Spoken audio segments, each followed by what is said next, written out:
2 дена се одбележуваат денови на Благоја Корубин, денеска и утре ги одбележувате 26-тите оваа манифестација, навистина една традиционална, можам да кажам, трибина манифестација каде што има несомнено многу реферати. Кој е насловот на годинишните денови на Благоја Корубин и кој секи учествува во него? Добро утро до гледачите на македонската телевизија. Значи, денес и утре се 26-тите традиционални денови на Благоја Корубин, во кој што секогаш се одржува една конференција, научна конференција. Годинешниот наслов е лексиката во народните говори, состојби и перспективи. Решивме да се посветиме малку на народните говори, на творештвото, затоа што значи, освен диалектолошки истражувања и истражувањата и текстовите на писателите кои што пишуваат прво собирачката дејност, потоа што пишуваат на народен јазик, потоа пишуваат урбано, меѓутоа сепак користат и народни елементи.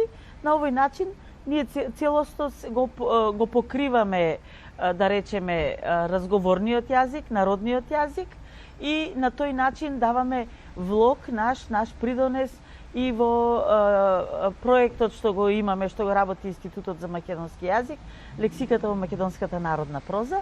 Ете, решивме годинава, значи, целосно да се посветиме на ова. Ако минатата година ни беше посветена на Конески и на Корубин, 100 години од раѓањето, годинава рековме, ајде да го видиме јазикот во акција. Јазикот во народните говори, во минатото и денеска, да направиме една споредба. Каква е заинтересираноста еве токму на оваа тема? Има ли доста реферати, има ли многу учесници? Има, значи 40 над 40 учесници се. Сметајте од сите македонистички центри во државава. Имаме и учесници од странство, станува збор за меѓународна научна конференција. Останува организацијскиот одбор тука некаде ист, професорката Снежана Велковска како почесен председател, професорката Олгица Додевска прв пат како председател на организацијскиот одбор, колешката Катица Топлиска Евроска како секретар и сега имаме веќе и засилување и од другите колешки, Мери Јосифовска, Веселинка Лабровска. Тука сум јас да помогнам, се трудиме, сите помагаме, младите еве ги се вклучуваат, што е за нас многу битно. И утрово доаѓаат и прашуваат ќе има ли видеобим, ќе треба ли да земеме прожектори да носиме во Охрид и во Струга и така натаму. Многу се заинтересирани, многу сакаат најмладите научници, нашиот подмладок, многу сакаат да учествуваат и на оваа трета меѓународна конференција оваа година. Па, она што вие постојано го зборувавте за младите и бидејќи се вклучуваат, постојано зборувавте дека треба да влезе млад кадар, кај вас и несомнено е дека треба први можеби да бидат и вклучени и да има голем интерес од нивна страна да пишуваат реферати. Верувам дека многу од нив веќе ги имаат и поднесено и барањата за докторски дисертации. Сите се запишени на докторски студии. Значи, ние побаравме и добивме 17 вработувања годинава, од нив се 13 научен кадар, 20 се доктори науки, останатите сите се запишени на докторски студии. И добро е што сите се вклучуваат во овие конференции, учествуваат со еден голем ентузијазам, со голема љубов, сакаат да учествуваат на конференциите. Некои се дури и коавтори во 2 реферата. Тоа само кажува дека има голем интерес. И добро е што еве ними им се приклучуваат и помладите колеги од другите институции. Треба веќе да се подмладува и конференциите да се подмладуваат и ние како институции да се подмладуваме, затоа што и мината им останува. Имавте доста манифестации годинава, нема да ги прескажуваме, сите сме ги кажале, одбележале. При крај сме на годината, во декември, ќе одборите малку, ќе се подготвувате за наредната година или преостанува уште некоја манифестација што треба да е? Значи, можно е да имаме уште 1-2 промоции до крајот на оваа година. Инаку 3 конференции направивме. Еве го, се надевам до нова година 17 луѓе ќе тргнат сите на работа. Сега на први ги очекуваме ја очекуваме втората четворка, па до крајот на декември третата четворка.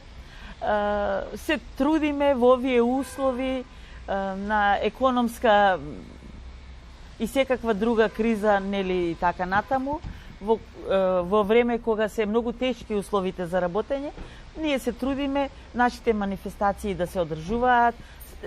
До крајот на годината ќе излезат македонски јазик, македонистика, нашите списанија.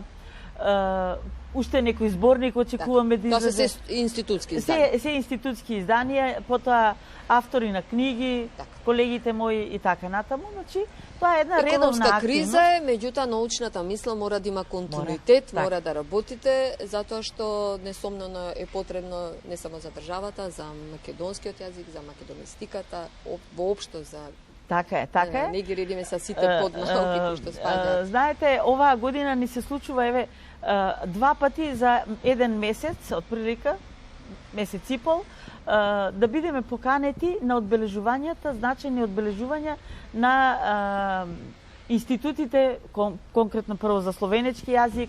Вчера бевме во Институтот за српски јазик во Белград, јубилеј 75 години.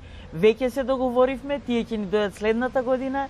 Еве најавувам прв пат ексклузивно за македонската телевизија дека 2023 е јубилејна година за институтот, 70 години од постоењето и 120 години од излегувањето на книгата за македонските работи на нашиот патрон Крстен Мисирков.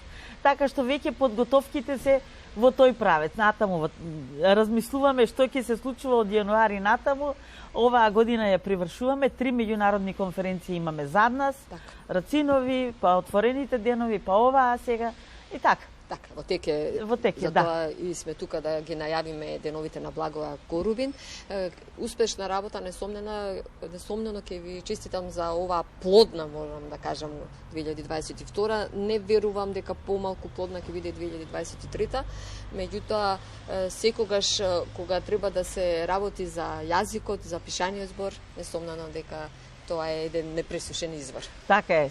Ние се радуваме што овој пат отворените деновите на Благоја Корубин ќе бидат во Струга, затоа што на тој начин нашите ономастичари, нашите диалектолози, нашите лексиколози имаат контакт со локалната средина и сите овие патувања ги искористуваат за дополнителни проучувања, за